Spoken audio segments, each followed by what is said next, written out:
What kind of nonsense is this? It's a lot of nonsense. A little nonsense now and then is relished by the wisest men.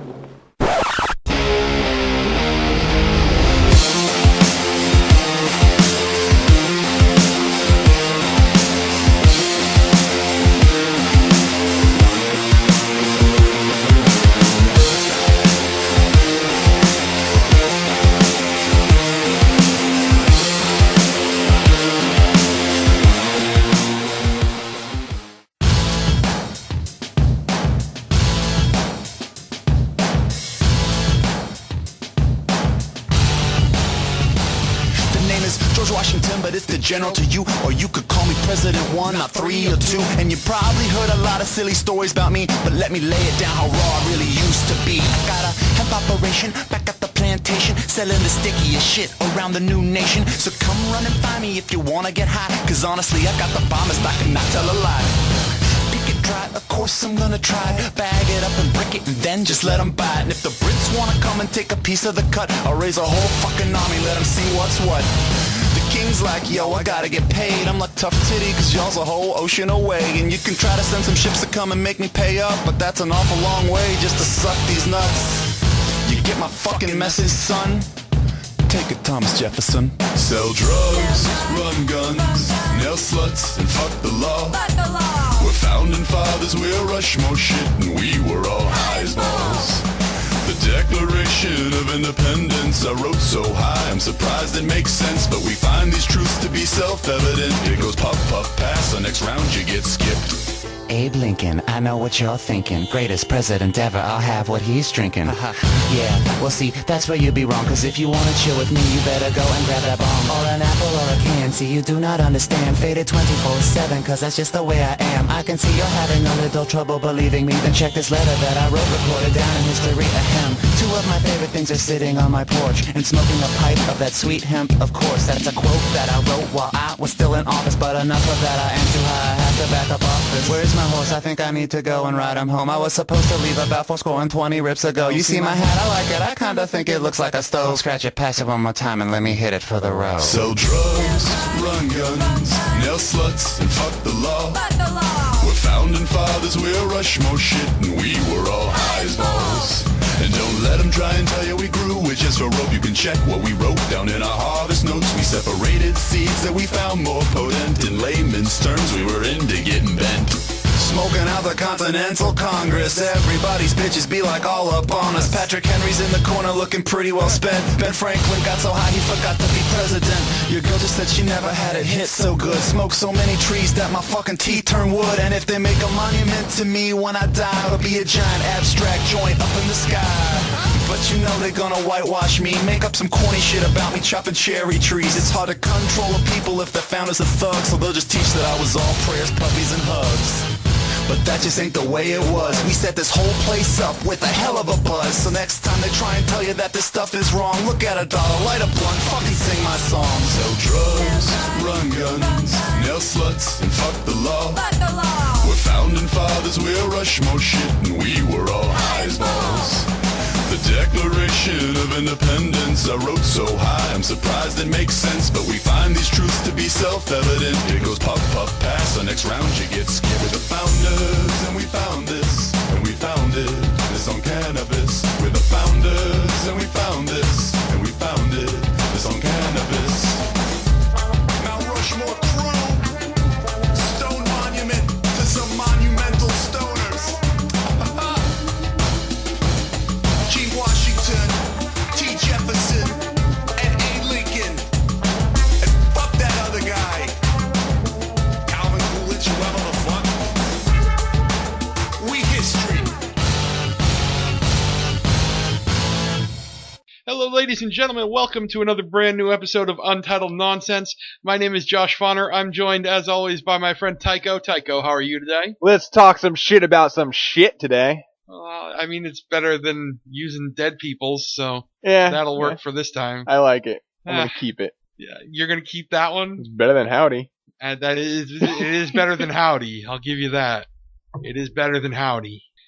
All right, it's been a busy fucking week. It really has. like a really busy fucking week. I know. I have played Civilization 6 nonstop and have shut off the rest of the world. Huge week for me. Oh, you mean in the world outside of my apartment? Yes. Well, you've had a busy week on your computer. Yeah. You've had an entire world. Disclaimer for this episode, I am being informed about everything we're going to talk about, as you the listeners are, because I have not seen outside of my apartment in a week. He went outside to come here, and it was just like when a vampire hits the light. And I still have some strong anxiety about going home now in the middle of this podcast. We'll see what happens. Damn, Russia is at my borders. So let's start. Let's start like from the time we ended last week. I think the first thing that happened was the most surprising. Shepard Smith. The lone distress beacon on the desert island of insanity that is Fox News. Shep Smith. Shep Smith, one of my favorite person. I've loved him for years. Ever since he had that goof, that gaffe about J-Lo, years and years, I think it was 2003, 13 years ago at this point, where he was talking about J-Lo, and it was something about how she was just still a girl, Jenny from the block, but I remember this people now. were more likely to give her a curb job than a blow job. And ever since then I've loved him. He was somebody to watch for me, but he's come out of the closet. Yes. This is when this news broke, there was a part of me that felt bad for tweeting at him, "Hey, I stayed in Florida during the hurricane and didn't die, Shep. What happened?" But at the same time, I realized he still works at Fox News. So. Yeah, he is the Anderson Cooper of Fox News. Is that? That's what we are to believe. He's never rushed in to go save a boy being hit by rocks in the middle of a riot. As soon as that happens, I'll give him the Anderson Cooper status. That's true. He has rushed in to save a rock's glass, though. A rock's glass? I'm sorry, I feel like Captain America right now. I don't understand this reference. Or are we just making shit up? Is that what we're doing tonight? No, he's a drunk. Gotcha. No, Shep Smith. You know, I gotta say, even when I despised Shepard Smith, he's still a good-looking man. You despised him? Well, he works at Fox News. Just because he works at Fox News doesn't mean he's a bad guy. He is like the only journalist left at that channel. That is true. He calls them out on their bullshit constantly. What about Hannity? What? Or Bill O'Reilly. True saviors of journalism right here. No. Okay. I will admit that maybe I don't despise him for any real legit reason. I lumped him in with everybody else and never really took the time to learn what his style and approach was. Yeah, he if you look into it, especially this election cycle, he has given zero fucks this election cycle. Oh, maybe I should need to watch that. He has been DVR. Calling them out like crazy, like just telling them, don't you realize that you guys brought about Trump? Yeah. To the GOP and stuff. He has been saying that kind of thing. Don't you realize Good for that by him. telling people, just vote me in, I'll repeal Obamacare, you guys, by lying to your people, have brought Trump about? He said that. Oh, okay. I'll give him some respect then. Yeah. So, I mean, I gotta give him props for coming out, especially working for Fox News. Yeah. And I really hope that he doesn't get any kind of backlash for it. Well, did you see his statements about who was it that was in charge? Roger of Fox? Ailes? Yeah, Ailes. That he did not ever feel that Ailes was preventing him from coming out, and they had a good professional working relationship. It made me assume Ailes already knew. I mean, yeah, he was a white guy though, so I mean, it was about Ailes being Ailes like sexually harassing Megyn Kelly. I'm not saying Ailes is a saint in this. I mean, I'm just because saying that Roger Ailes didn't say anything to Shep's face. Yeah, well, that's true too. Doesn't mean that he wasn't calling him a queer behind his back. Yeah. but he let him keep the job. Yeah, because Shep is the fucking best, Yeah. and he had a contract. And I guess even if you're a hateful bigot, you still recognize when somebody's bringing in money for you. Exactly. If ratings are fucking ratings are fucking ratings. Yeah. And now the ratings are going to go through the roof. Hopefully. So, I mean, good for Shep. That's all. That's what I gotta say. Congrats to Shep. Yeah. Maybe we'll see him out on the town. It would be hilarious to see him in the gay pride parade with man. like a loincloth and just like. I mean, that would be real nice. Dancing up on like just other half-naked gay guy. It would be hilarious. I think even though he's come out, it's not meaning. I don't think he's going to be flamboyant or anything. Yeah, no. I think he's going to be one of those log cabin. But it would be great to see him in the parade being grinded on by the men in the loincloth. Oh yeah, and he'd be enjoying it. Shepard Smith reporting. Don't pan the camera downwards. I'm not wearing pants. Oh man. Yeah, that's good news. We'll start out with the good news. Yeah, that is good news. So let's see what else we got here. Let's see, we got a whole list of shit here to go through. Oh, and it's still gonna keep building throughout this whole conversation. Yeah, exactly. Trump traders. You want to talk about Trump traders a little bit? Yeah. Yeah. We can talk a little about Trump traders and kind of lead it into. So you mind me explaining, and then you correct me when I'm wrong. Go for it. So Trump Traders is a website right that allows you to select who you are going to be voting for, because we live in a swing state, and they will pair you up with 2 or 3 voters in a non-swing state. 2 voters, yeah. Say, or if you are in a non-swing state, it will pair you up with someone in a swing state. Right, someone in a swing state. And so for us voting Gary Johnson, we would agree to vote for Hillary Clinton in exchange for 2 votes in a non-swing state to vote for Gary Johnson. Exactly.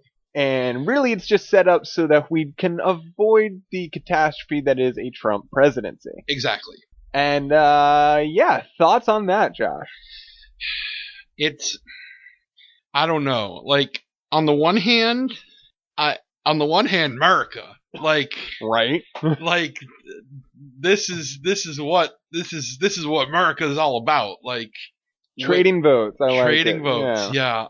But on the other hand, one, how the fuck do you trust it? That's true. I mean, I could sign up for this. Say, yeah, no, you vote 2 votes for Gary Johnson in Utah. Oh, is Utah a swing state? I don't know. Is it? I don't North think Dakota. So. Nobody cares about that state. Nobody gives a fuck. So 2 votes in North Dakota for Gary Johnson, and sure, I'll go into the voting booth and vote for Hillary. Sure. Wink, wink. Or you don't even know that they're going to vote for Gary Johnson for you. Exactly. So I don't. Oh, I meant that, and that's yeah. If I'm willing to do that, then who's to say they're not? Either. Exactly. Yeah. So I don't. That's the first thing. I don't trust it. I don't trust it, and to be honest, I would like to see Gary Johnson put a wrench in the cogs of this election cycle. You're a fucking spoiler, asshole. I would like for him to win enough of the electoral college votes that puts it in a House decision. You are what everybody did not want. I know. I would love that. It's a Republican-controlled House, and a third of them are outright against Trump as president. And Trump has been calling this out the entire process, saying they're only Republican by name. Now, if it goes to the House, they have to show their cards. They don't want to vote Trump. Right. So do they vote Hillary Clinton? So that the Tea Partiers that put him in power can now go, we knew it. We knew you weren't really following what we wanted. Or do they go, listen, we can't vote for Trump in good consciousness, and we're not going to vote for Hillary. You mean conscience? Yes. I'm not a walking fucking dictionary. That's why I use spell checker on Word. One day I will be a writer. I think Gary Johnson getting enough votes to wobble this election to a House vote would lead to either a Johnson presidency or a split in the Republican Party.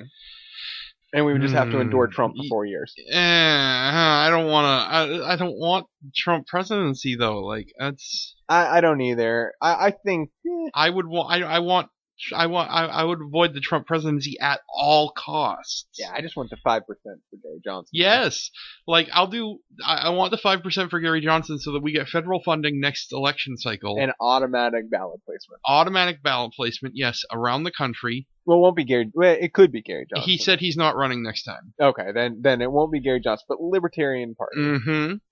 Maybe we can get Penn Jillette to run. Is he... I know he's active politically as far as talking, but is he seeking any kind of position? Not that I know of, but who knows? Yeah, I think he would need to start somewhere in like a town council or a mayor position. Or Donald Trump didn't. Donald Trump's not going to win. He almost is. Nah. That's true, though. That's true. You can. A lot of the people like the outsider persona right now. Mm-hmm. They distrust the establishment. Uh-huh. And Penn Jillette is really good at talking. Yeah, he is. Like he's really good at explaining his position. His Big Think videos are some of my absolute favorites. His big thing to overcome would be his atheism, though. Yeah, and his outspoken atheism. In America, that sadly can hurt a candidate. Very much so. To be honest, it doesn't hurt it with me. Like I don't. I care less. Yeah. I mean, despite me being a very devout Christian, it doesn't hurt it at all for me. Yeah, despite me being a devout atheist, I love him. Well, of course you do. But that's the same thing. Like I don't really care what religion a president is, as long as they're making good decisions that aren't based on their religion. Exactly. Or lack thereof. Mm-hmm. As long as they interpret the Constitution correctly, as long as there is freedom of religion and freedom from religion, yes, then we're fine. And separation of church and state. Yeah, exactly. And I think, frankly, there should be a lot more separation of church and state than there already is. I think that the president, but I think that the government needs to lean on the churches a lot more to be like, hey, you need to do more charity work with that money that you're not paying in taxes. Otherwise, we're going to start taxing you. I kind of subscribe to if a church is actively trying to persuade its congregation to vote one way or the other, that's starting to push it to the boundaries of maybe you shouldn't be tax exempt. You're not really using your power for charity or the needy. You're using it for political pull, which is not what your church is intended to do. Yeah, I mean, look at the Mormon Church. Yeah, they're the ones that got Prop 8 years ago to not pass, and the marijuana bill here. Yeah, what the fuck happened there? Mormons help here in Florida. Orlando's got one of the biggest Mormon temples. Do they really? Yeah. I did not know that. I've been on the outside of it. Have you? Yeah. My family's Mormon. Are they really? Yes, they are. My grandfather is. Yeah, and they love the Book of Mormon, by the way. They love it. They love it, really. Unironically, they love it. Have you ever seen... And let me clarify that. I mean the musical by Matt Stone and Trey Parker. Oh, okay. Sorry. Okay. Let me clarify that. I do realize that their actual book is called the Book of Mormon. That is my bad. They love the musical, really. Yes, unironically. That is strange. Yeah. That is very strange. They see it as a very honest depiction of Mormonism. Wow. It's so strange considering it's satire. Yes. But they did the satire so well that in criticizing in criticizing the religion, and they did it even in their episode about Mormonism. This is where I give credit to Trey Parker, Matt Stone, is that they don't actually make fun of it in any way other than just telling you what it is. Exactly. It's the same already thing with, funny. Same thing with Scientology. Scientology, yeah, another great episode of just that's a running gag with them. Right. Exactly. Yeah. So, and this season, we talked about it last time. Yeah. This season's on fire. I fucking swear, like somehow they have been following me, and Cartman's storyline is your storyline. Is my life somehow. I don't know, but I mean, For a while, Kenny Hotz was friends with me on Facebook. So. But are you not on Twitter anymore? No, I'm still on Twitter. Yeah. Are we getting into the realm of spoilers? Go watch the show if you haven't, people. Come on. But anyway, going back to what we were saying about people influencing elections that shouldn't be. I know we wanted to talk a little bit about Citizens United. Yes, we do. And how fucking did you read into it at all? Yes, with Michael Moore. And Michael Moore and Trumpland. Trumpland. Have you read into Michael Moore and Trumpland at all? I actually am not familiar with what that piece is about. It's a one-man show that he did, and I started watching it last night. I had to shut it off because the mistress was really annoyed with it, actually, which surprised the fuck out of me. She just found him really annoying. He is an annoying person. He is pretty fucking annoying. I'll give it that. Yeah. But I found it pretty funny. But it's a one-man show that he does. It's basically just have you ever seen the Evening with Kevin Smith movies? Yes. It's something like that. Okay. Except without questions. Okay. It's just him rambling. Just him on a stage rambling. Yeah. About politics. And about, like, what Trump and Clinton and conservatives and liberals and that kind of thing. Now, with Citizens United, before the Citizens United ruling, that would have been that illegal. movie, Michael Moore and Trumpland, would have been illegal. Yes. That's it's a weird comparison to me, because you think with money affecting politics, you think big corporations that are trying to find loopholes for their own power. You think commercials, you think donations, yes, you think fundraisers, you think all these different things. You don't think movies. But it's propaganda, is it not? And I don't mean propaganda in a bad way. It is still propaganda. Propaganda is just a piece that's trying to get you to change your mind. In a way, I suppose, yeah. And I look at it as celebrities that are going out and saying, vote for Hillary. We need to continue the progress in America. You know what? You know what else would have been illegal? That Joss Whedon ad. Yes, it absolutely would have been, which was great, by the way. And the reply ad would have been illegal as well. I didn't see the reply. That Milo did. Oh. Our illustrious friend Milo. Yes. Well, I think, they have a point in that they're trying to get Hillary elected to continue progress. But here's the thing. Gwyneth Paltrow is a celebrity, and are you going to listen to what she's voting for? She's way out of touch. I don't listen to anything Gwyneth Paltrow says on principle. Yeah, and there's celebrities that are great and well-thought people, and sending a great message, but these people aren't us in America. Right. They don't know what our values are anymore. Maybe some of them still remember, like the super real Jennifer Lawrence. She's so normal, guys. It's so awesome. Love Jennifer Lawrence. She's just like you. She hangs out with her friends still. And she still farts, and we laugh about it. She has a retarded friend she still keeps in touch with, guys. Oh, man. Mine died. That's sad. Sorry. It reminded me of him now. He was a good guy. We didn't talk for a couple years, came back from college, and I saw him working at Publix, and we had to smoke together. Nice. Then he died of lung cancer. No, he didn't. That's true. You caused it. You caused it. He had the pack of cigarettes before I even got there. I bummed one from him, I'll be honest. This dude was employed. I was still living off of mom and dad's money at that point.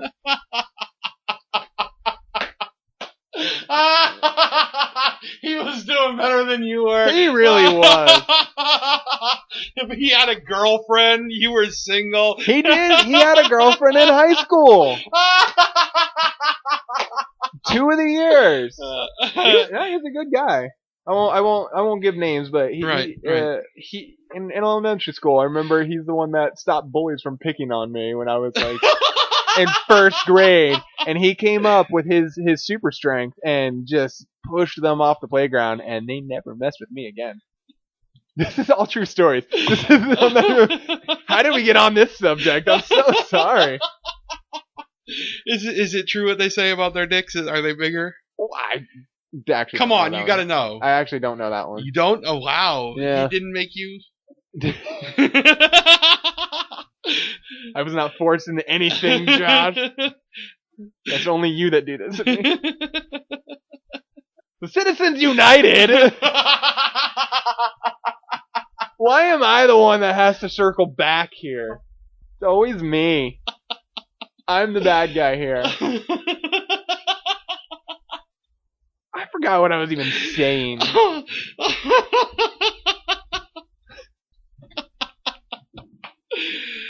Oh, fuck. Oh. Wow. Yeah. That was a good tangent. Yeah. So yeah. Celebrities, they're just as they're out of touch. Yeah. And so yeah, the Citizens United. A lot of people, they're like, oh, we need to overturn Citizens United, but they don't understand the nuances. Yeah. I think Michael Moore shouldn't have to reveal who's funding this project. I agree. But if I think the political parties, if they are funding it, they need to reveal that they funded it. Well, yeah, absolutely, but that's a different story. It is. Because that's if a political party is using funds, that falls under the Federal Election Commission. Well, sorry, I shouldn't even say political party. I mean, if Hillary Clinton is personally financing Michael Moore's show, she should have to reveal it. Well, doesn't that fall under... You couldn't ask... Oh, I'm not sure exactly, but you wouldn't be able to go up to Michael Moore and ask him who paid for this. Right. But you could go up to Hillary and ask, did you pay for this? Right, exactly. And I think that's fair, absolutely. That is absolutely fair. So I think it's fine the way it is. Yeah, absolutely. I think Citizens United is a good thing. Oh yeah, and even a company, if they're putting on a fundraiser, well, that's different. That is extremely different. And I think so if a company puts out an ad, pays for an ad, then they shouldn't necessarily have to reveal who's funding that, although I suppose they are. No, I think that they should have to reveal who funds it. I think that, and here's where this is Gary Johnson's position. There should be more transparency with that. Okay. If it's direct political advocacy and not like a film, not art. Yeah. Because film, like, for instance, another example used in an article that I read was Zero Dark 30. Yeah, came out I saw that during the 2012 campaign. Mm-hmm. That could be said as the same thing. That was very much propaganda. Yeah. And good propaganda. Huh? Good propaganda. And Sniper. American Sniper. Sorry. Yeah, American Sniper. Yeah, that could be said. Yeah. I mean, that was very much regaled as propaganda at the time. Mm-hmm. Still probably so much today. Yeah, absolutely. But I think if it's art, it gets a pass. It gets a pass. But I think if it is political, I think if it's something like Hillary's America, yeah, a documentary, okay. Something like that. Who's funding that much? That needs to be transparent. Yes. All right. I think if it's not a piece of art, if it's not, because art is a completely different story. Art is what you can get away with. Andy Warhol. Exactly. So I think a lot of people I think a lot of the people who are protesting Citizens United and want it overturned just see big corporations. Yeah, and think about SNL skits too. What about them? They're political in a sense. That's very true. Yeah, I didn't even think about that. The SNL debate sketches probably couldn't happen. Yeah. Probably could not happen. That is very true. Because they say they might get away with Hillary the election. Yeah, they might get away with satire law though. Maybe. Yeah. But it's law. A very gray area. Yeah, it is. So that's why Citizens United, and that's why the Supreme Court just struck down the whole thing. They didn't want to have to They didn't want to have to pick and choose every little battle, yeah. Every little battle. They just blanket statemented the whole thing. It's all okay. Yeah. And that's why it's such a nuanced issue. And that's why overturning Citizens United would be a problem. It would be. It would be a huge problem. But, I mean, those debate skits are the only thing I watch SNL for now. Me too. Oh my gosh, they're fantastic. Oh, they're the best thing to come out of...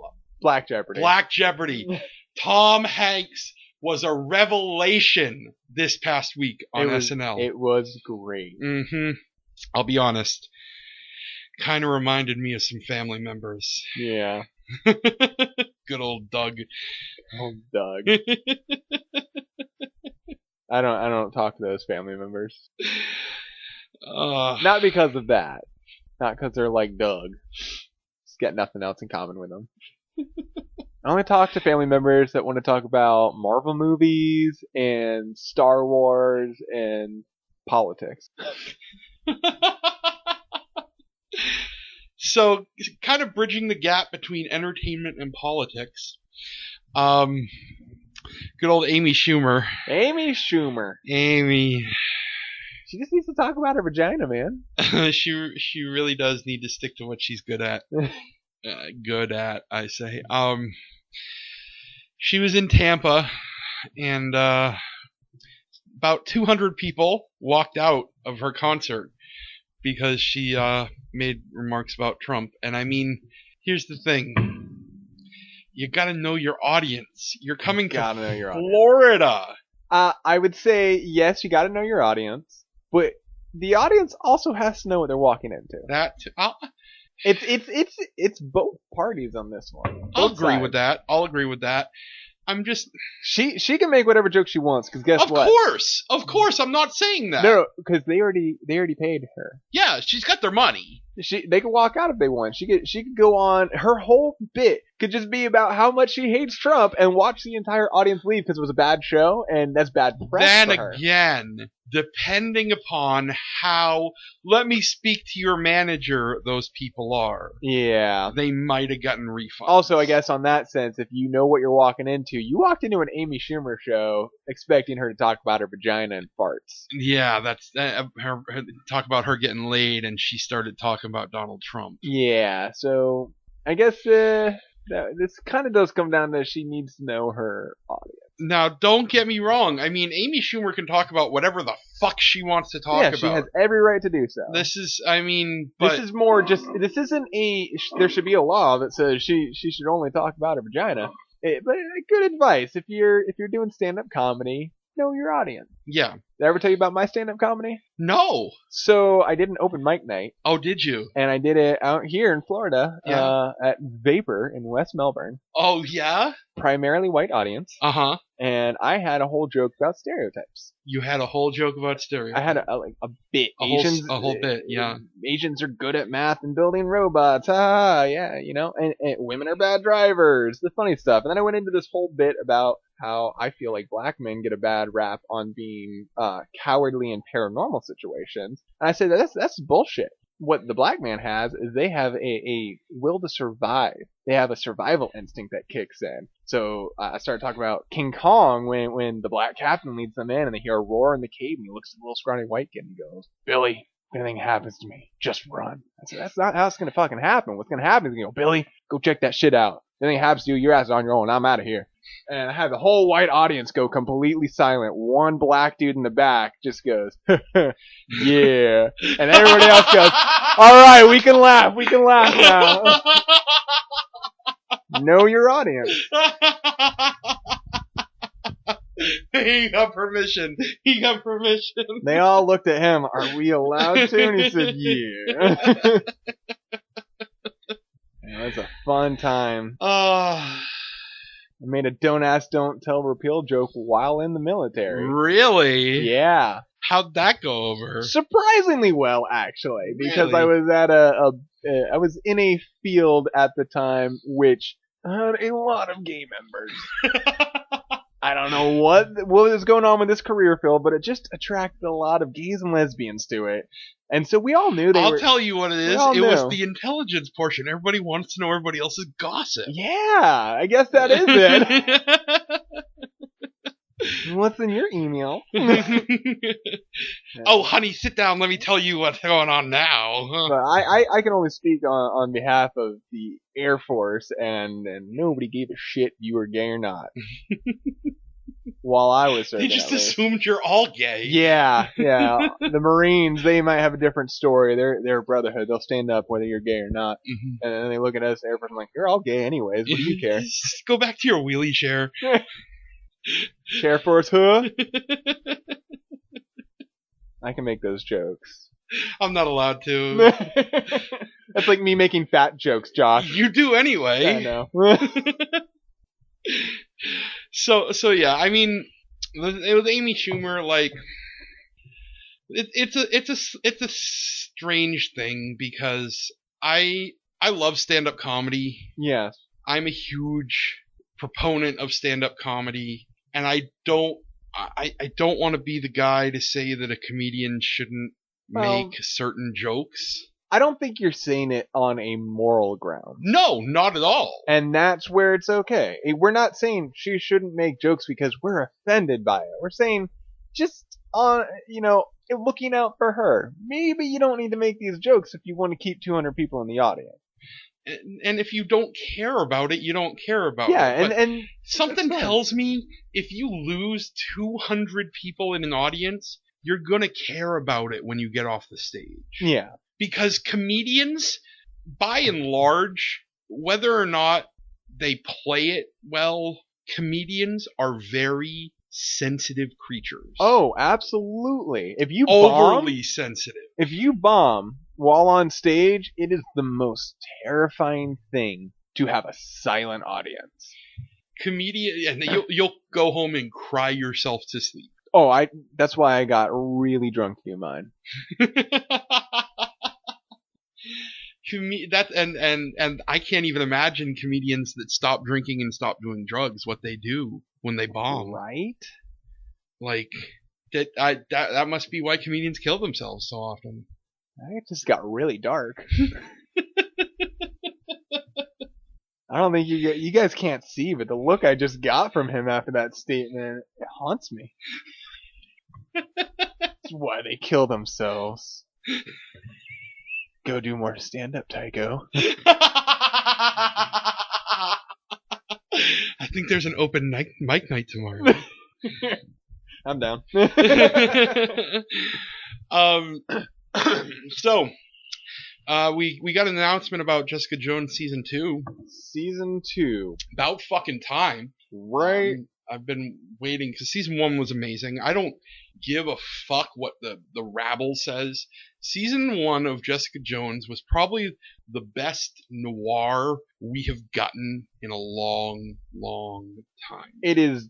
I mean, it is not much competition. Not saying that the competition is bad. It's just not. It's quantity. There's not a lot of Marvel shows, but so far, Jessica Jones season 1 is the best Marvel show. Agreed, hands down. Hands down, best one they've had. And Kilgrave is the best villain. The writers did a great job. The directors definitely captured what we wanted out of Kilgrave. Mm-hmm. But David Tennant is the just performance, just a phenomenal actor. spine-tingling. I love him. Watch his Hamlet sometime. His Hamlet's my favorite Hamlet. Okay, good. With agree. Patrick Stewart. Yes. Yes. My favorite Hamlet. Yes. Just my favorite. Yeah.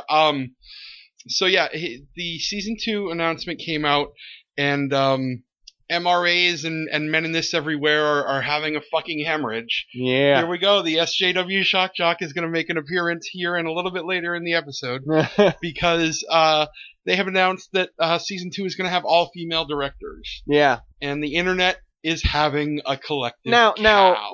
we're Meninists. Were they watching Jessica Jones to begin with? It's a female-led show. You know, a lot of them. It was funny. I went on Kotaku in Action on Reddit. Yeah. The Gamergate hub, which I am subscribed to. because I've been following the Gamergate story from the beginning. Hey, know your enemies. It's not about enemies. I actually at the beginning of the Gamergate story, I was following it because it was I agreed with it. And, Yeah, I'll be honest. I was really out of the loop on that one for a while. I know a gist of what happened. So, and then it got taken over by a bunch of fucking trolls and assholes and whatever. But so they posted the story, and the general consensus was just like, well, the show sucks anyway, so whatever, fucking. Yeah. So these assholes weren't watching it anyway. We're not losing viewers on this. Yeah. So the point that the rabble is all like, oh, well, they're cutting their talent pool in half, blah blah blah blah. Here's the thing. Admittedly, that is kind of what I was saying to you earlier today, but I think you've changed your mind on this. Yeah. Here's the thing. They're not going to be comparing the women directors that they're going to be hiring against male directors. They're just picking from a pool for the best women directors. The best female directors they can get. Yeah. So it's not going to be, well, we could get this guy who's better or this woman. It's, here are the best female directors. Let's get the best ones that we can get for the show. They're only doing 13 episodes. Yeah. They're probably not even going to hire 13 directors. I was going to say, that's all 13 female directors in Hollywood right now. I mean... I'm sorry, that's all 12 and one of them gets to do 2 episodes. I mean, I would love to see Jodie Foster direct an episode. She's directed a few episodes of Orange is the New Black. Okay. Angela Bassett just directed the last episode of American Horror Story, Ooh. The big twist episode from this season. I would love to see her direct an episone. Can we get Catherine Bigelow to direct something? Catherine Bigelow would be fantastic, but I don't know never if they gonna can happen. afford her. No, she's in a completely different status than Marvel Netflix TV episode. I think we could tap her to direct a Marvel movie at some point. But That would be great. But yeah, I mean, there's so many great female directors. Oh man, that you don't even need to compare them to the male directors. I know. Joss Whedon is one of the best. I don't actually know what she looks like. I just read her. I read her Twitter, and she's phenomenal. Joke. I love Joss Whedon. I would love to see Marissa Tancharoen. I'm not familiar with her. The fucking Jed's wife, Jed Whedon's wife. Okay. Writer on Agents of S.H.I.E.L.D., producer of Dollhouse. I didn't watch Dollhouse. But I know.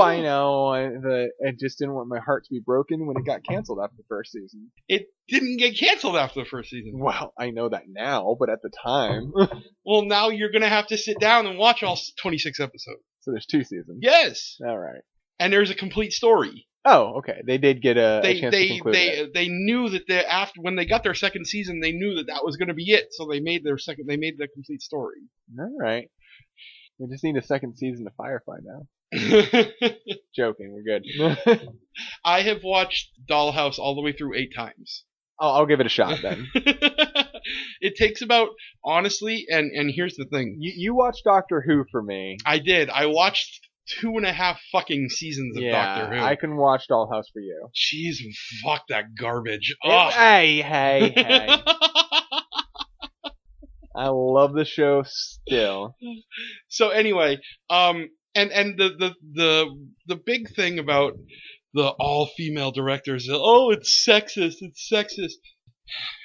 What is the saying? Equality feels like oppression to what equality? I don't know the exact quote. It's equality. When you're accustomed to privilege, equality feels like oppression. I like that quote. Yeah. So, I mean, I don't give a shit how many seasons of TV shows throughout entertainment history have been directed by all men. Exactly. What the fuck does it matter? If it turns out to be a good season, it's a good season. If it turns out to be a bad one, we'll blame it on being an all-woman director. Exactly. If it turns out to be bad, we get another Ghostbusters. What the fuck does it matter? Yeah. So, like, If it's a mistake, it's a mistake. At least give it a shot. Exactly. And the thing of it is, it's still going to be the same showrunner. It's still going to be the same writers. The writers, for me, I think directing is important. Don't get me wrong. Mm-hmm. But a good director and a good cast can only take a bad script so far. Exactly. A good script can transcend bad directors and bad actors. Mm-hmm. And it's still going to be the same director of photography as well. And it was shot beautifully. Exactly. So I think we're still in good hands. Yeah, I don't have an issue with this. So I'm all for it. Are we gonna finally get to see her and Luke Cage back together though? Fucking hope so. And Night Nurse better step the fuck off. Bitch. That is Jessica Jones's man. No. She's gonna go off and be in Iron Fist and probably screw him too. Come back in season 2 of Jessica Jones and be like, you know what? I've always wanted to dabble in being a lesbian and then sleep with Jessica Jones. That I'd like to see. I would watch it. That I would like a Kristen Ritter, Rosario Dawson love scene. I mean, well, hey, I think this joke is going along the lines of calling Black Widow a whore, so maybe I shouldn't make these jokes. I'll piss off the feminist. Yeah. But she should. We can wish. Claire's definitely a whore in this show. I don't know about that. If she sleeps with Danny Rand, I'm labeling her a whore. She's a strong, independent woman who don't need one man, okay? Listen, I'm a man, and if I slept with Danny Rand and Luke Cage and Daredevil, I would be gay. And a whore. You just don't have the opportunity. You would. Oh God, I would. Especially Danny Rand. And it's just a good-looking guy. So speaking of good-looking guys, yes. According to People Magazine, Donald Trump. Oh no, Garrett Johnson. Garrett Johnson. Ryan Reynolds. Ryan Reynolds. Oh, another one. Oh, we're not talking about my fantasies anymore. Ryan Reynolds has saved Deadpool 2. Yes. Tim Miller, the director of the first Deadpool movie, has dropped out of Deadpool 2, reportedly over creative differences with Ryan Reynolds. The first speculation was about the makeup. Right. Miller, a lot of people speculated Miller wanted Reynolds to look like Ryan Reynolds, the pretty boy face, and Ryan Reynolds would keep it true. And I thought, this is a small issue, but it's big enough that would make sense. But what actually came out... Right, yeah, the update that came out, huge thing here. The update that came out is that Tim Miller wanted more of a stylized sequel. Superhero movie. Which means he wanted to turn it into a superhero movie. And Ryan Reynolds wanted to keep it the raunchy, fourth wall breaking movie that the original was. So Ryan Reynolds wanted to keep Deadpool. Exactly. And Ryan Reynolds did not approve of the casting of Kyle Chandler as Cable. And the studio backed him on that. Because he had to, because after Deadpool made it so huge, Ryan Reynolds renegotiated his contract to get final casting approval. Well, I'm sure they have to uphold their end of the contract, but at the same time, who's to say that the studio wasn't like, Ryan's got a better point here. Yeah, that's true. Because, I mean, let's be honest, Kyle Chandler is no fucking Cable. Not at all. Not at all. I mean, maybe he's Cable after sitting at home drinking beers watching football for 16 years. I would rather see Hulk fucking Hogan be Cable than Kyle Chandler. Listen here, Deadpool brother. I hope you're not hanging out with any of those basketball type people.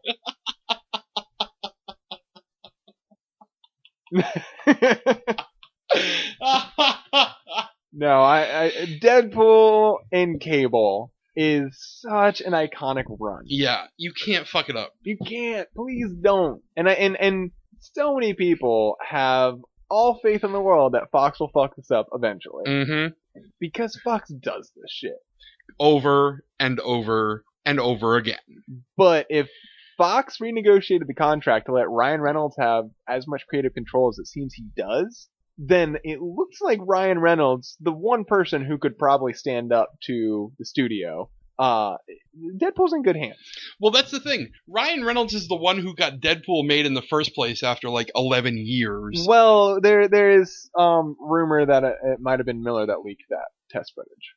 We've never fully confirmed who it was. That's the thing, though. But regardless, Ryan Reynolds was been fighting for it. had been fighting for it for 11 years. Yeah.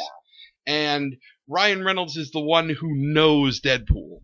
Did you ever see his quote on how he learned about Deadpool? No. There was a line in the Deadpool when somebody asked him, in the Deadpool comic, somebody asked Deadpool, like, what do you look like under that mask? He said, I look like Ryan Reynolds fucked a Sharpay. And somebody brought it to him and was like, dude, you got mentioned in this comic book. And he read it and thought it was one of the greatest comic books he's ever read. Perfect. Became a Deadpool fan and then decided, I am Deadpool. Yeah. I mean, it's true. He pretty much is. So it makes me wonder how he got the role in Wolverine Origins. Was probably... he already petitioning to be Deadpool and they were like, well, fuck it? I'm pretty sure. Yeah. Okay. Because Deadpool was already like a script at that point, and they were already like trying to make that movie, and I think they just threw him in that story. I love that Deadpool movie just shit on that canon. Completely. Yeah. Completely. It was fantastic. They lampshaded it too, and it was great. So I'm very much looking forward to that. I think that it's in good hands with Ryan Reynolds. I would love to see Ryan Reynolds direct it. Yeah, that could be interesting. So, and we could, now that Tim Miller has bowed out. I mean, potentially we could see Ryan Reynolds step up to direct it. We'll see how it plays out. I don't know. Yeah. Has he directed anything before? I don't think so. I could be wrong. Some actors just don't have the desire to move into directing. Maybe he's one of them that he'll just take up this project on his own and it could be good. But some of them just never wanted to learn in the first place. You get some actors that are on set and they sit with the director in the back of a truck looking over editing tools and like, oh, why'd you choose this? Why'd you do that? I don't know. Well, he is a producer on it. He was a producer on the first one as well. So. Well, that's what I want to be as a producer or publisher. I have good ideas and I make other people do the work for it. There you go. Yeah, so I think this is more good news. We're on a good news train. We are. Even more. We got more. We got more. Can we talk about the really good news with Quint 7? Well, no. We'll get to that. We'll get to that. We'll get to that. But that's foreshadowing, folks. That is that's what. Yeah. I mean, look at you being a writer. 4chan shadowing. Oh. No. TM. Trademark. The other good news in entertainment news is the Star Wars announcement. Yes. I just had a little bit of an orgasm for that. Can I make this my coin term? Go ahead. This is Tyco's Nerdgasm of the week. Donald Glover has been cast as young Lando Calrissian. Yes. It is the perfect casting choice. It really is. It's Robert Downey Jr. when cast as Iron Man was kind of not a shock or a surprise, but it was like, oh wow, yeah, no, that does make sense. That was a perfect casting choice. Donald Glover, for a long time now, people are like, cast this man as Lando. It's the only choice that makes sense. And then it happened. It's everybody creamed over this. And it feels so right. It does. It's so perfect. Did you see his high school yearbook photo? Yes, he wore a Star Wars picture in high school yearbook. And his smile was, one day, motherfuckers. He knew. That was the smile of a man who knew his future. You know, I remember watching Derek Comedy's Bro Rape back in college. Let me preface by saying, back in college, I'm old. That was 10 fucking years ago. And I loved it. I watched all their comedy sketches. Thought he was great. Found out he was a writer on 30 Rock. Fantastic show. Did wonderful. Derek Comedy was really great. I loved their movie. Derek Comedy, then to writing staff on 30 Rock, then in Community. I mean, Troy is just a great character. And to see from that point on, him skyrocket to the status that he's getting. He's in Star Wars as young Lando Calrissian, iconic character. He's going to be in Spider-Man Homecoming. Which we've yet to find out who he's playing. Still don't know who he's playing. He's got Atlanta on Are you FX. watching Atlanta? I'm not yet. It's so fucking good. I will probably wait till the end and binge watch. Okay. You got me into Westworld way earlier than I should have, because now I feel empty when I go to bed on Sunday, because I'm like, that's all? I only get 1 hour of this a week? So yeah, Childish Gambino. He hasn't really been blowing up the charts with that one, but he's not recently. But he's been putting out good music while he was doing it. I don't know if it took off the way he wanted it to, though. I mean, just because he hasn't sold a lot doesn't mean that it's not like. And I don't. He has a good enough following. Mm-hmm. It just wasn't making the mainstream circuits like I thought it would. I think the thing of it is, though, he sells out venues wherever he goes. Oh, and that's when he was first starting out as Childish Gambino, clearly I already knew what was going on with that. And my cousin, who she was a typical 19-year-old girl that did not have the same interests that my nerdy self has. Right. And she was telling me about Childish Gambino. He's so good. He's like such a great rapper. And I'm like, all right, yeah, I love Donald Glover. She's like, who's Donald Glover? yeah, that guy. Yeah, no, I mean the it might not have charted, but like it was known. It was known, and like he sells out venues wherever he goes. Oh yeah. So that's something. It's absolutely success. I didn't mean to undermine the success. Mm-hmm. So I mean, he's great casting choice. Just phenomenal. I mean, I think I just want to be his friend. Yes, I just want to hang out with him. Yeah, like, I want to smoke weed with him. Oh God, yeah. I just want to get blazed with him, and still can't do that. Well, one more week, and then I can go visit my friends in Colorado. Yeah, I just want to get blazed with him, and that would be so cool. Yeah. Did you watch the newest episode of Walking Dead? No, that's all you. I stopped watching after season 1. I stopped watching it as well after episode 3 of season 2, but I watched the episode from last night. I watched the episode 1 of season 7 because of the fucking cliffhanger from last season. And when it happened, I was on another show. I was the co-host of a different show. Oh, okay. And we placed bets as to who would die. So you had to watch it. I had to fucking get some kind of payoff of that. And now this was not revealed in any leaks or contract negotiation. A lot of times you see that in TV shows. Somehow they didn't reveal it. Good for them. I know. I don't know how they pulled it off. Yeah, it's rare. I mean, fuck. We were getting Jon Snow on set of filming a Game of Thrones before this last season. It was already known he was coming back. Oh, could be memories bullshit. Like, I'm impressed that they didn't have any leaks. Because they filmed more episodes than this already. So yeah. I'm sorry. You give your opinion of it though. That's all you. It still sucks. Yeah. Yeah. No, like this. It took them almost 20 minutes to reveal who died. They wanted you to watch at least 20 minutes of it. It took them almost 20 fucking minutes to reveal one of the 2 people who died. Oh, 2 people died. 2 people died. Yeah. Spoilers, just go for it. Nobody gives a shit. Glenn and the redheaded guy. I think, what's his name?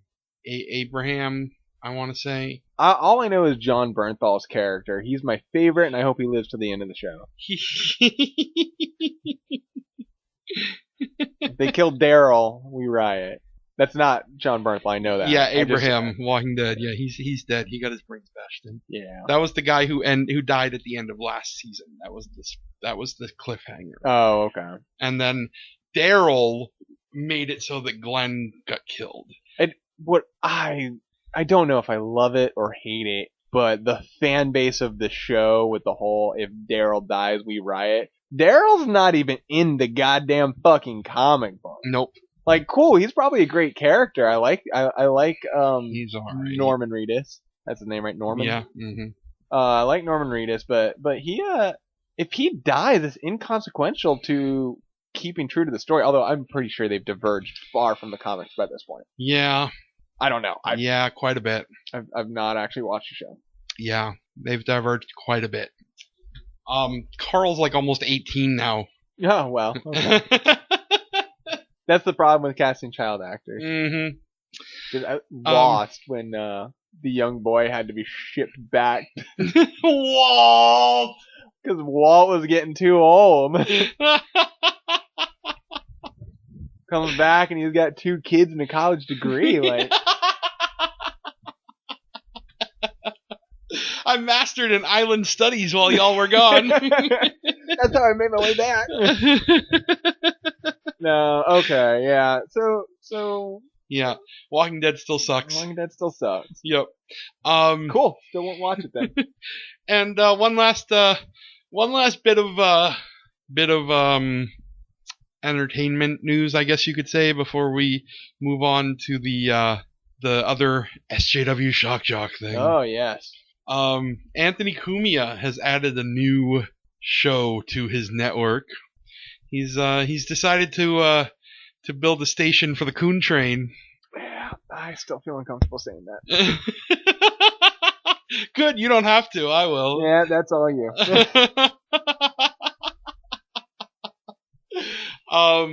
This guy who he's got doing this show called Safe Space. It is, oh my gosh, it is just horrible. Let's see, what's the guy's name? It's Talib Starks. And he's just to give you an idea, he's the author of a book called The Uncivil War, Blacks versus Niggers. At first, I thought it would be a really funny satirical book. Nope. And then we looked it up. Nope. Not satirical at all. It's quite serious. Yeah. He's got quite the black guilt about him. He's quite the Uncle Tom. This is why. Well, I don't like that term, but What? Uncle Tom. You don't like it? Not particularly. But that's just me. Anyways, I still subscribe to. I want to see you debate him.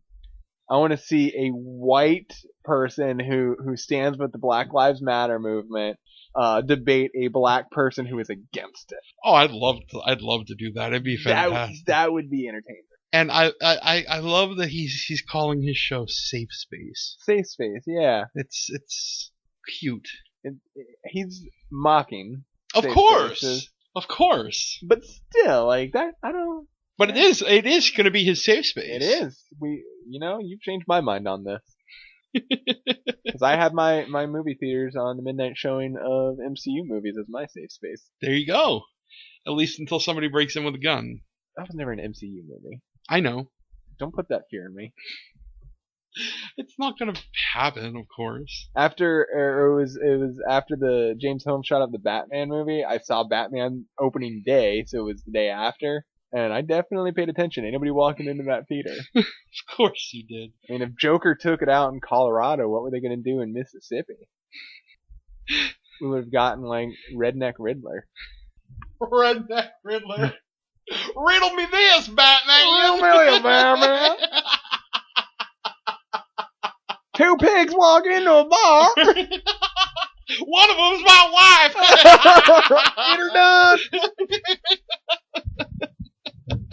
I think we need to write a new Batman script. Wow. So yeah, expect to hear a lot of all white people ain't bad, and Weeze is our own worst enemy on the black on black crimes. Black on black crime. Why did I say that with a country accent? I don't know. On the on Compound Media, it's coming soon. Thursdays from 1 to 2. He's So you're gonna promote it for them? Yeah, why not? They'll dox me. Whatever. 2,000 bounty. $2,000 bounty, yeah. Anthony put up a $2,000 bounty on my docs. You didn't know that. for today, did you? No, and now I gotta go send them your address. By the way, I will publicly tell them right now. Stop censoring me, Josh. Stop muting my microphone, damn it.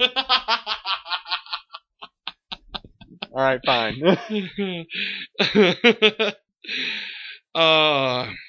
So I saw a video this week. This channel Louder with Crowder. Louder with Crowder. I don't know. I hadn't really heard of them before. No. And they did this video, the top 5 triggering movies that couldn't be made today. Stop. That's my trigger word. Triggering. Triggering. I'm gonna trigger her so hard. Trigger me, baby. Trigger me? No. Yeah, so this YouTube video. Yeah, this fucking YouTube video. Fantastic. I showed it to you a little earlier. Well done, very informative, Yeah. and completely full of shit. Yeah. So they went down the top 5 movies that they believed wouldn't be able to be made today. Yes. And they were, number 5 was Not Without My Daughter, a movie in the 90s starring Sally Fields and Alfred Molina about abusive Islamic an abusive Islamic husband during a pilgrimage to Mecca. Yeah. And takes the daughter. Right, and won't allow the wife to leave with the daughter. And here's the thing. It would be allowed to be made now. Yeah. I mean, there wouldn't be anybody there would be people saying things, but there wouldn't be anybody saying you can't make you cannot make this. At least anybody important. Right. I mean, there would be opposition to it. Twitter. YouTube. Yeah. Tumblr. That's my other trigger word right there, Tumblr. But to say you couldn't make this movie is just horseshit. Number 4 was Dirty Harry because of how misogynist it was. Those movies are never made. Because he hit women. Let's see. I seem to remember just this year, X-Men Apocalypse had a big deal because there was a fucking billboard with Apocalypse holding Mystique up by the fucking neck. Yeah. And that happened in the movie. Which clearly was a sign that was trying to promote abusive misogyny rather than their key star, Jennifer Lawrence. Right. Because that's what that billboard really was. Uh-huh. And the rogue cop, the rogue misogynist cop never fucking happens anymore. No, that's not a real character. That's not a trope or anything. Never fucking happens. Although I think the rogue misogynistic cop has more or less evolved into a villain trope, if anything. Yeah, absolutely. But it still we happens. Can still make a character based around it. Sure. 3 was Animal House. 3, Animal House, because we never get frat movies anymore. Clearly, never. Seth Rogen and James Franco are out of a job. Yeah, we don't get bro comedies anymore. Ever, never, ever. We don't get rape jokes. We don't get drunk jokes. Nothing of the kind. No. Never, ever. Nope. Sorry, Van Wilder. And sorry, all of its subsequent sequels that went straight to TV. Sorry, American Pie and all the direct-to-video sequels. Yeah. You're out of luck. You didn't get made. Yeah. And you'll stop getting made now. Well, actually, that would be a good thing if they stopped getting made. Number 2, Blazing Saddles. This one, I had argued that, it would never get made again. Josh proved me wrong, but however, I do want to say that Blazing Saddles will never be made again because nothing will be as good as Blazing Saddles. That I can agree with you on. That I can agree with. Nothing will ever compare to the amazing magnitude of Blazing Saddles. But, have you seen Sausage Party? Yes. Yes.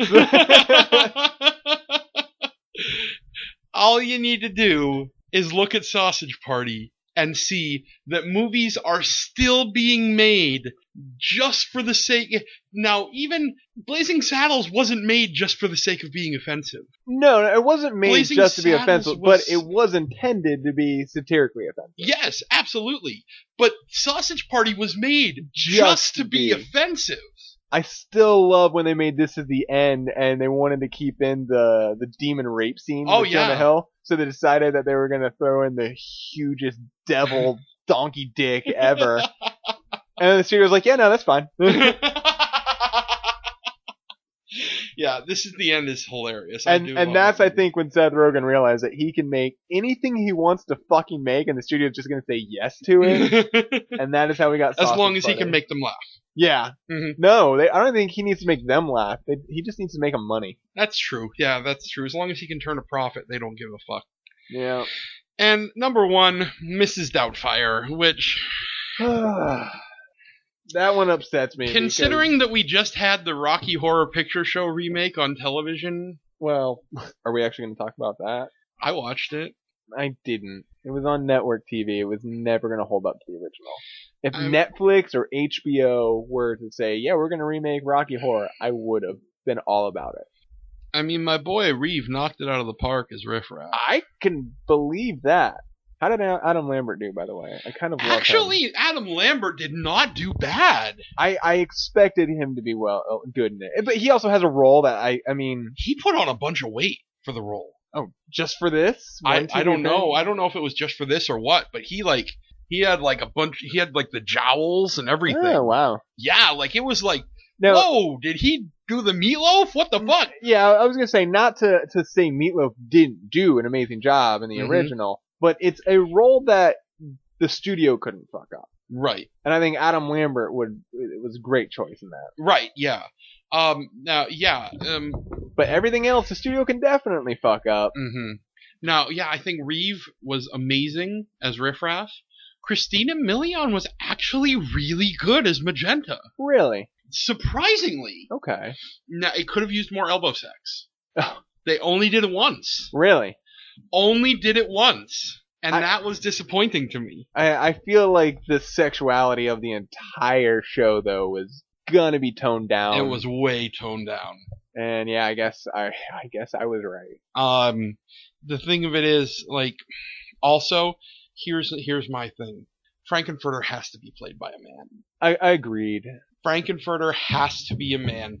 And the reason for that is it blunts Brad's sexual awakening if Frankenfurter is played by somebody who's transgender. Yes. Because we as society are supposed to view transgender people as their preferred gender. And so you want it to be someone who is not clearly already a woman. So if we I know Laverne was born not a woman, Mhm. but she is clearly a woman now. Right. So if we are Beautiful one at that. Absolutely. Gosh damn. If we as society, and that's what I'm saying. Yeah, Like, yeah. We Laverne is a woman. and so when you see it, you see her as a woman. In As that. a woman. And that's the problem. You need it to look like Tim Curry. You need it to look like a guy dressing up like a woman. How did Tim Curry do? Tim Curry was really fun as the criminologist. Did it make you sad a little bit that A wheelchair's little. real? A little. Oh, But he did do some singing. oh, good. Well, I mean, from all accounts, his voice and cognitive abilities are completely intact. Mm-hmm. He just doesn't have full range of facial expressions or movement. Right, anymore. exactly. Yep. Yeah, and that did make me a little sad that the wheelchair was real. Did you see the video of this was a while ago, but some lady interviewed him and completely treated him like a child. What? Yeah. She was trying to interview him and like baby talking down to, not baby talking legitimately, but like definitely was acting like he was some fragile piece of thing. And his responses were quick wit. And because of the stroke, his facial expressions weren't really selling that they were witty, like comebacks, so it was even more perfect. 'Cause if you know the Tim Curry tone, you Right, know what of he was course. really intending to say. And she was just saying that like, oh yeah. So he was just punking the shit out of her, in other yeah. words. Gosh, I love him. I love Tim him Curry's so much. Yeah, he's the man. Uh-huh. Nigel Thornberry. That's how I learned about Tim Curry when I was a kid, by the way. What? Wild Thornberry. Really? I was big into voice acting back then. Okay. I like to know who was voicing my cartoon characters. How did I? And then I learned that was the same guy in Clue. Clue. And then I didn't actually watch Rocky Horror until about 6 years ago. I watched Rocky Horror when I was 17 years old. Because it was something my mom had always told me about. Like, she was like, oh yeah, there's this thing, Rocky Horror. Me and a boyfriend used to go to it. Like, when we were younger, he used to dress in drag, and we would go to it at like midnight showings. And I'm like, I want to see it. And like, she's like, no, you can't see that. She's like, not until you're older. So I finally turned 17. And I was allowed to see R-rated movies because we followed the rating system in our house for some gosh-forsaken reason. Yeah, well. So I wasn't allowed to see PG-13 movies until I was 13. Wasn't allowed to see R-rated movies till I was 17. I don't think that's the worst of parenting. Whatever. Yeah. So I turned 17, and I'm like, I want to see Rocky Horror. And she's like, really? And I said, yes. Yes, you told me about it. So I rented it, and I watched it, and she's like, we watched it together, and she's like, so what did you think? And I said, it was amazing! And she's like, really? And I said, yes, how could you not love that? And she's like, it's awful. It's awful. And I'm like, I know!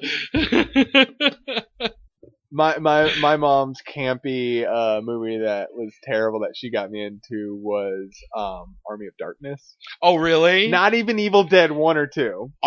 Straight into Army of Darkness. Wow. That is one of my mom's favorite movies. And also, we watched Briscoe County Jr. when I was a kid. Oh, really? Yes. Huh.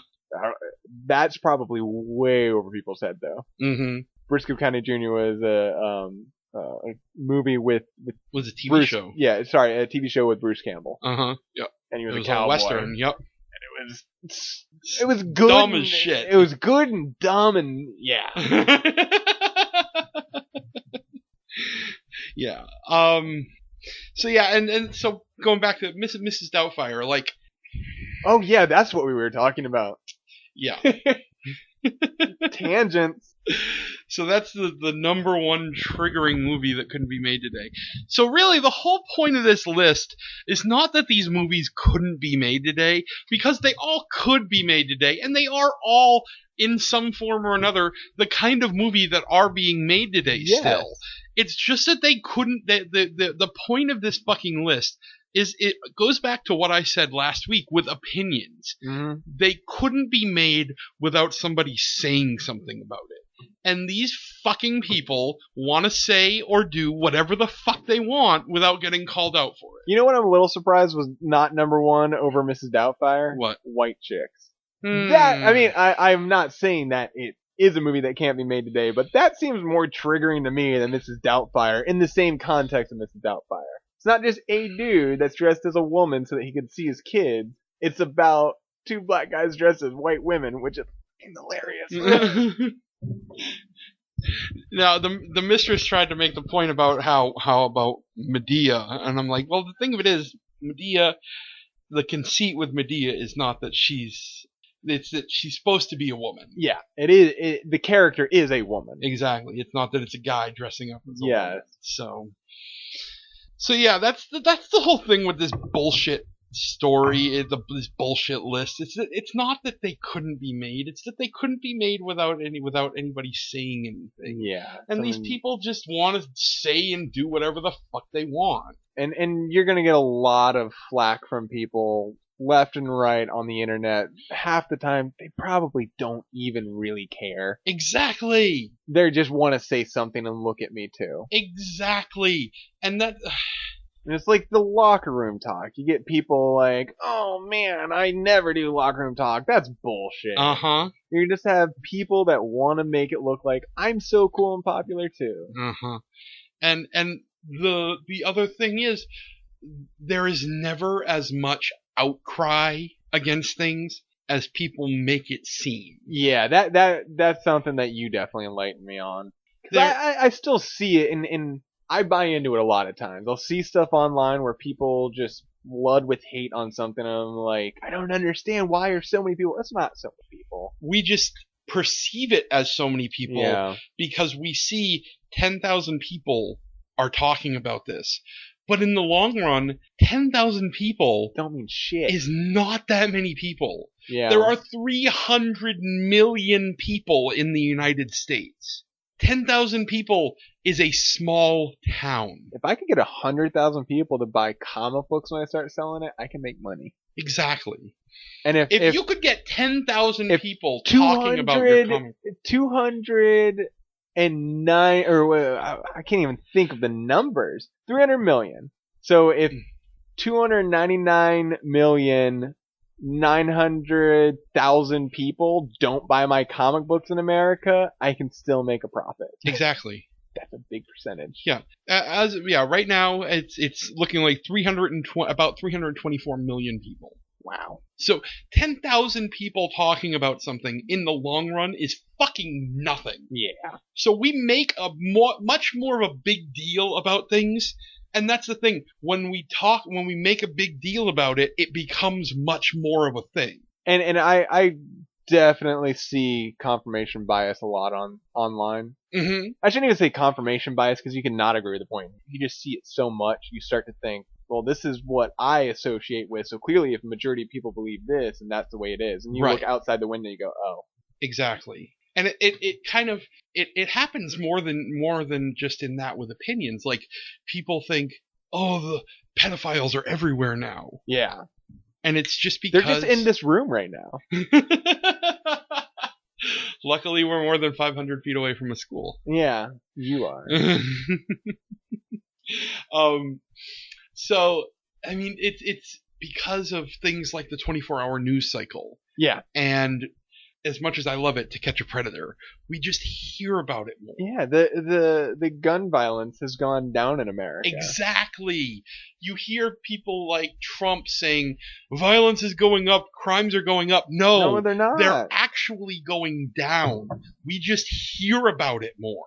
I love that the Republican meme for gun control, where it showed the good old days and the crime rates were so much higher. The good old days where we could leave our doors unlocked and the crime rates were high. To now, violence is everywhere. They use those same statistics to argue against gun control. But now they're using this fear tactic, and the Democrats, the liberals, are using that same meme against them.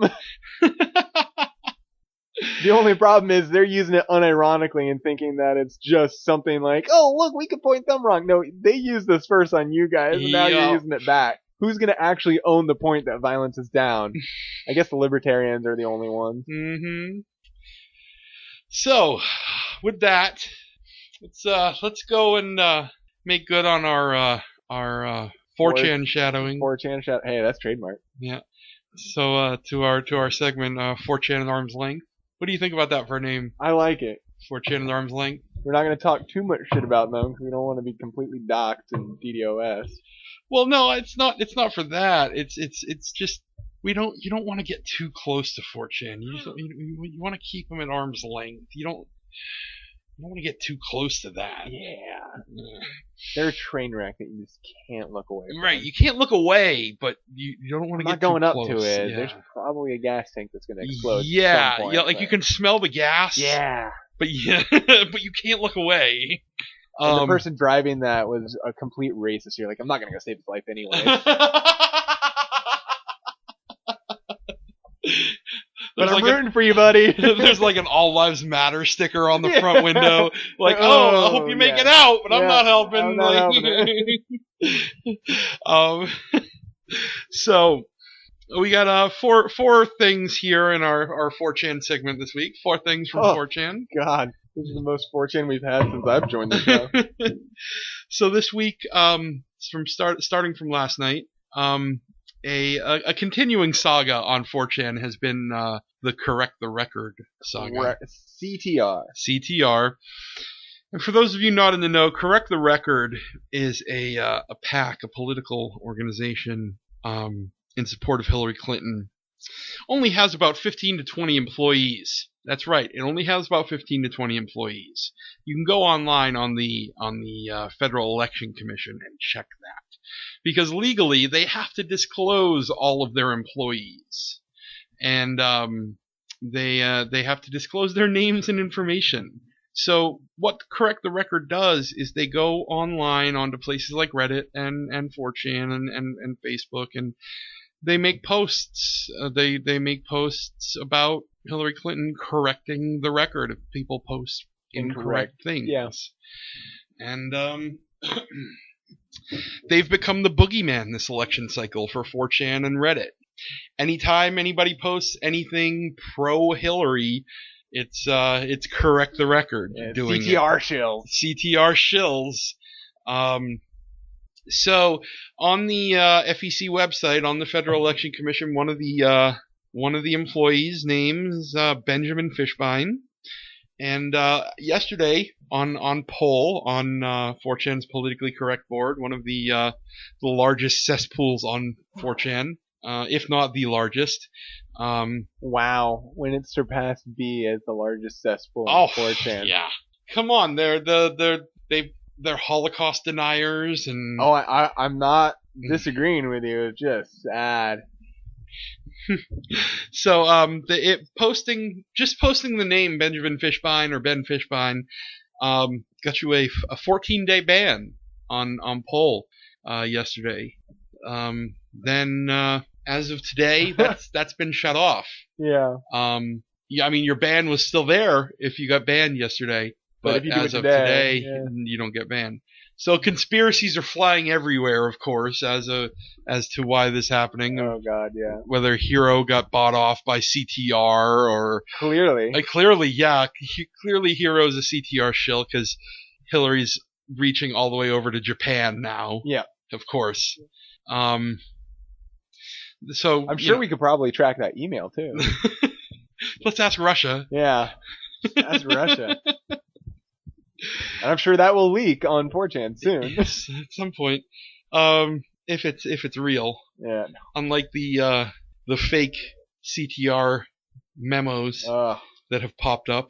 Oh man. So these memos have popped up purporting to be from Correct the Record. But the grammar and the writing, yeah, just the tone and word choices. There's no fucking way. Yeah, it was an anon that was. It was from 4chan. It was written by 4chan. Yeah. But what was that top line? Do you have the picture? Oh, the chans are dark and full of losers. Yeah, the chans are dark and full of losers. Clearly, this is from an official memo. Yeah, clearly this is an official memo from Correct the Record. Sure, we'll go with that. And if this CTR, paper was fake, who knows how many other documents purporting to be from CTR that they posted were actually fake. So that's been going on this whole election cycle. It's and what's sad is even going back to last week with the email WikiLeaks that are coming from Russia, because some are tainted, we have to disregard all of them. Exactly. But some of the stuff that's in there, CTR really is manipulating the internet. If Hillary really is manipulating the media, and her advisors are and that's what makes it fucked up, because they're so fucking paranoid. And they want to ironically make their own bullshit and all this shit because they're so paranoid.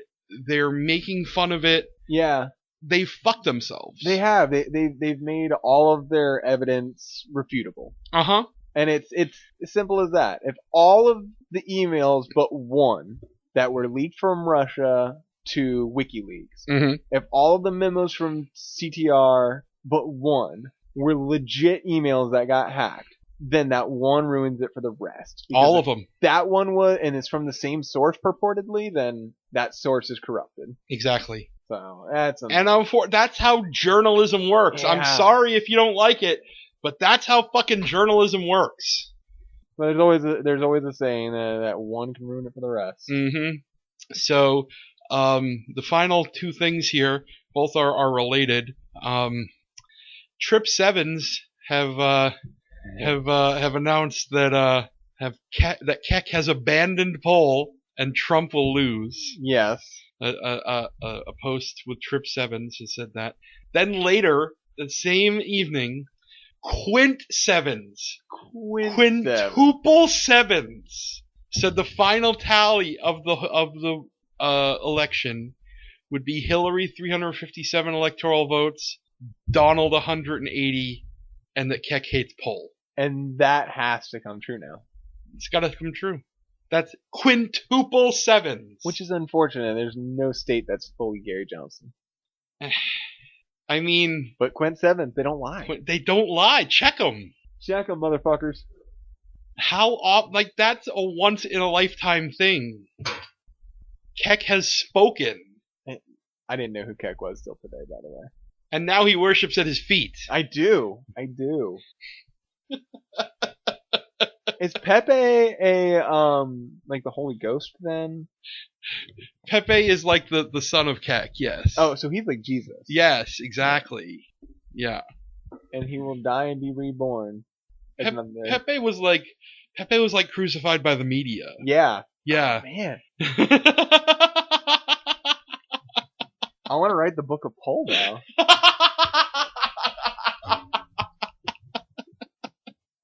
Who's the Judas?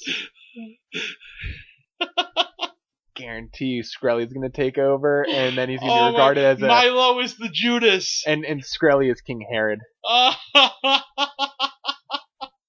Milo is the Judas. Oh, man. This is a good story. Can't wait till next week to see what else is happening. We now have to refer to it as the Book of Poll. This week in the Book of Poll. Wow, I still like 4chan at arm's reach. 4chan at arm's length? 4chan at arm's length, but when talking about Poll, it's the Book of Poll. Okay. Alright. And then B is just kind of like the Dead Sea Scrolls. And this week B still sucks. Yeah. That is. He's like, we were the original version. Trust us, we hate black people, women, and we like to fuck kids too. We fucked kids when they were still young. Oh god, we're on some kind of list, I think. I sent in to have whatever information they had on me sent to me, and they wouldn't send me anything. Really? Yeah. Isn't that like public information? Uh-huh. Oh, well. That means I'm worried. Hey man, I've passed a few background checks. I feel like I'm good. So with that, I think we'll wrap it up for the week. Yeah. And we'll be back here next week. Hopefully next week. We might have a John. We might have John with us. And if John, not, fuck him. If not, fuck him. We'll talk about South Park and Westworld without him. Yes, Westworld. Ah, it's so fucking good. So good. Because we've waited long enough. Yeah, and you'll be caught up by then too. Oh yeah, absolutely. So we'll be now back. I've surpassed you. Your homework was for me to catch up, which granted I caught up to where you asked me to catch up to, yeah. But then last night I surpassed you. Yeah, well, if you had come over yesterday, I would have been caught up. Yeah. Well, sorry, dinner with grandma. Yeah, exactly. So there we go. So we'll be back here next week with another all new episode. Yeah, have a great week. Yeah, thank you for listening, all 5 of you. All 5 of you, we love you. Even the ones who hate me. Leave some comments this time. Yeah, comment. Tell us how much you hate us. Yeah. Tell us how much of faggots we are. That's my favorite internet comment, by the way. 1v1 us. Oh, God. Turns me on. Give us something to jerk off to. Alright, so you can find us online, facebook.com/untitled nonsense, twitter.com/UN_podcast, soundcloud.com/macabre-prods, youtube.com/user/macabre-prods. And at Tyco Radzinski, which I don't really post anything yet. There you go. And hopefully next week you'll have a big announcement. Wow! I don't think it's going to be huge. I think everybody already knows who the fuck I am. Just more of a confirmation, and I'll start posting stuff on my personal accounts to advertise this podcast. There you go. You can leave us a message at the nonsense line if you feel like it. If you don't want to comment. Does anybody actually do that? No, I've never gotten a call, but I'll call it's it. there. You such a fucking dork. You're on the show, asshole. I know. So I'll call it. 603-267-0521. That's 603-267-0521. All right, thanks, guys. We'll be back here next week. Later.